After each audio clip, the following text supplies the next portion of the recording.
Chapter 4 is called Camp Happy Hollow. I wasn't too disappointed to discover that Robin's nest was not a nest at all. It was a little wooden house surrounded by trees and grass, and more trees and more grass. "Here's our cabin," Miss Mac said as she gently lifted my cage out of the car.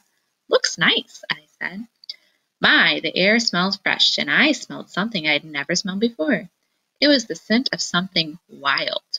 Outside the cabin looked like a normal house with a covered porch. Inside it was a room with 4 beds, actually 8 beds stacked on top of each other in pairs. Miss Mac called them bunk beds.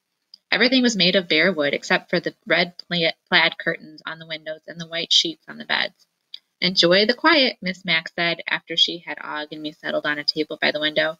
She's thoughtful that way, and had given us both fresh water. "It won't last long." Miss Mac cleaned up and left us alone. There we were, 1 frog, 1 hamster, and 1 bare wood cabin. No desks, no ringing bells, no shouting children. I missed them all. Kirk's corny jokes, Seth and his sports scores, Aldo's sweeping Mrs. Brisbane's stories. I was even starting to miss Mrs. Wright, but not her whistle. "What do you think of this place?" I asked Og. Og splashed around in the water, but he said nothing. I hopped on my wheel and began to spin. There was really nothing else to do. I tried looking out the window, but it was unspeakably frustrating. All I could see was a green wherever I looked. Green tree branches when I looked up, green grass when I looked down, green bushes straight ahead. Finally, I couldn't stand it any longer. "There must be something else to see," I told Og. He splashed agreeably, so I jiggled the lock that doesn't lock, and the door swung open. I knew it would be difficult and dangerous to get down to the floor and outside. So the first time ever, I climbed up the outside of my cage to get a little higher. I guess I surprised Og with his new behavior because he let out an alarming loud boing. Sitting on top of my cage, I could look above some of the bushes blocking my view and see a teeny tiny bit more. There were several other cabins in sight, all of them just like the one I was in. And there were many paths that crisscrossed through the grass. Mostly, though, there were trees, and more trees. I was pretty sure there had to be more out there than trees. I knew there were birds because I heard them singing. Thank goodness Miss Mac left the windows open. Then I heard people singing way off in the distance. I'm pretty sure I heard bongo drums playing, too. Miss Mac came in at night. She went right to bed and got up very early in the morning. She did this a few days in a row. 8 beds, 1 human, nothing much to do. Sometimes I would hear skitter, skitter, skitter, or scritch, scritch, scritch. "Who's making that noise?" I asked Og one day when my curiosity got the best of me. "Is it inside or outside?" "Boing, boing," said Og, leaping around his cage. "I should probably check it out," I said, but I was almost wishing Og would talk me out of it.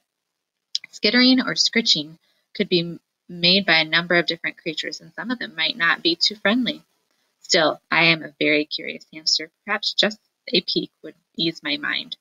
With a lump in my throat, I jiggled the lock that doesn't lock. I was about to swing the door open when I heard footsteps approaching. I pulled the door back just as Miss Mac came into the cabin. She was wearing shorts and a shirt that had the words "Camp Happy Hollow" printed on the front. "You must think I abandoned you," she said. The thought had crossed my mind, especially when I heard that skittering sound, but I was too polite to mention it. But I was glad to have a reason to stay in my cage. "I've been in training," she said. "Things are about to start popping." My mind raced, thinking about what kinds of things popped. Popcorn did, and sometimes balloons, which are a little scary for a small furry creature. Miss Mac lifted my cage ever so gently. I need to get you guys up to the hall to meet the rest of the crew," she said. "I think you already know a couple of them." I was relieved to get out of the quiet cabin. Miss Mac carried first me, then Og down a winding path. We passed other cabins like the Robins' nest, then entered a much bigger wooden building with an even bigger porch and a big sign that said Happy Hollow Hall. Inside was an unspeakably big dining room with long tables and benches. There was even a stage up front with heavy curtains on either side of it. We went through the dining hall, past the kitchen, into a large room behind it. Miss Mac put Og and me on a table in front of huge windows that looked out on even more trees and grass. "Sorry you've been cooped up in that lonely cabin. Sometimes Miss Mac seems to read my mind. You'll like it better here in the rec room, and you'll be busy from now on."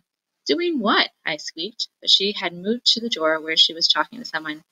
"Busy doing what, Og?" I asked my neighbor. He wasn't paying attention. He was enjoying the waves in his tank created by our move. They made me feel a little seasick. I looked around the rec room. It didn't look like a wreck at all. There were couches and tables and chairs and a fireplace and bookshelves and cabinets. Oh, it was a cozy place. Meet our first campers, Miss Mac told whoever was at the door. I scampered up the tree branch in my cage to see who was coming in, and I almost fell right off again when I saw, well, I couldn't believe my eyes. It was Aldo. He was wearing shorts and a shirt with Camp Happy Hollow written on it, just like Miss Mac. Never fear, 'cause Aldo's here, he said as he rushed over to see Og and me. Aldo, what are you doing here? I squeaked in disbelief. I told you I was leaving town, he said. I didn't tell you I was coming here to be a counselor, and guess who else is here? He turned and gestured toward the doorway. Come here, honey. Suddenly, Aldo's wife, Maria, was standing in front of me, smiling happily. Maria is taking a break from the bakery to cook here for the summer, Aldo said. Maria worked nights in a bakery while Aldo worked nights at Longfellow School, and I'm happy to say I helped them get together in the first place.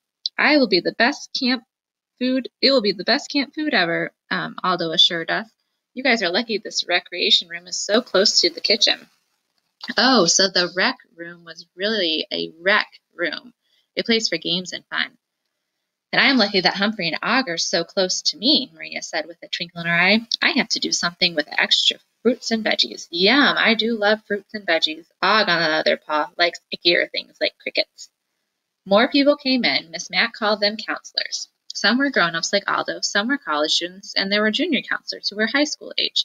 Miss Mac brought some of them over to meet me. It was hard to tell them apart because they all had on shorts and identical shirts. One of the college students, a young woman with a short blonde hair called Katie, rushed over to see me. Oh, Morgan, he's so cute. He's the cutest thing I've ever seen. I liked Katie a lot. And there was a Hap Holloway. He leaned down and put his big red face right next to my cage. Glad to have you aboard at my camp, he said in his loud voice. His camp? Just try not to get eaten by a bear, he added, roaring with laughter. I didn't dare tell him that wasn't one bit funny. After all, it was his camp. It was very, very, very noisy in the room, with everyone laughing and talking. Then suddenly it got very, very, very quiet. The quiet was broken by footsteps heading toward my cage. Do you think it's a good idea to have him here? A voice boomed. The way the voice said him was very familiar. I raced to the side of my cage to get a closer look. I knew it. It was Mrs. Wright, the physical education teacher who liked rules more than hamsters. Let's face it, she loved rules, and she didn't like hamsters at all. I don't think she was very fond of frogs either. The kids will love him, Miss Mac said. I was proud of how brave she was, standing up to Mrs. Wright. I braced myself, waiting for Mrs. Wright to blow her loud whistle, but she didn't. There are health issues, allergies, disease, she said. We're in the woods, Miss Mac said. There's a lot of stuff to be allergic to. Then, to my surprise, Hap Holloway stepped forward. We've got medical histories and releases, he said firmly. We've got a nurse, too. She arrives tomorrow, and she'll sort out any health issues. You can concentrate on being the activities director. Mrs. Wright was speechless, which was a first. I knew I was going to like Hap Holloway. Now it's time for pizza and singing, Hap told the group, and in the morning the fun begins. Actually, I had a lot of fun that evening. Aldo and Miss Mac slipped me a bit of lettuce and carrots from the salad, and I even got a teeny piece of pepper from the pizza. Katie played the guitar while Miss Mac pounded the bongos, and all of the other counselors sang amazing songs I'd never heard before. There was a song about a peanut on a railroad track and another one about an alligator. There was something about ears hanging low, which Og probably didn't understand because he doesn't have ears that I've seen so far. And my favorite song was about a bucket with a hole in it. It got sillier and sillier and faster, and silly old me, I was spinning on my wheel and almost fell off. The song was so funny. If the real fun was beginning tomorrow, I knew that I was going to like Camp Happy Holloway a lot, even if I didn't know who would be sleeping in all those beds. Note to self, humans tend to pop up where you least expect them, and some of them have whistles. Chapter 5 is called Happy Campers.